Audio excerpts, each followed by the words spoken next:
تو شب جمعہ سورہ واقعہ کی تلاوت ضرور کرو۔ جب تم شب جمعہ اس سورہ کی تلاوت کرو گے تو 3 فائدے تم کو ملیں گے۔ پہلا فائدہ یہ کہ شب جمعہ سورہ واقعہ کی تلاوت کرنے والے کے لیے اللہ لوگوں کے دلوں کو نرم بنا دیتا ہے اور اس کی محبت کو اس کے دل میں پیدا کر دیتا ہے۔ دوسرا فائدہ سورہ واقعہ کا آج کی رات میں تلاوت کرنے کا یہ ہوتا ہے کہ وہ اللہ کی بارگاہ میں محبوب و مقبول ہو جاتا ہے۔ جیسے بندے اس سے محبت کرتے ہیں، پروردگار بھی محبت کرتا ہے۔ تیسرا فائدہ امام نے فرمایا کہ دیکھو دنیا میں زمانے کی بنیاد پر کئی مرتبہ ایسا ہوتا ہے کہ ہم ائمہ ایک خاص وقت میں موجود ہیں اور اپنا وقت گزرنے کے بعد اس دنیا سے چلے جاتے ہیں۔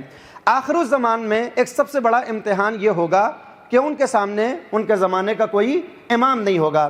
لہذا امام نے فرمایا کہ سورہ واقعہ کا تیسرا فائدہ تمہیں یہ ملے گا کہ اگر شب جمعہ اس سورہ کی تم تلاوت کرو گے تو مولا الموحدین امیر المومنین علی بن ابی طالب علیہ السلام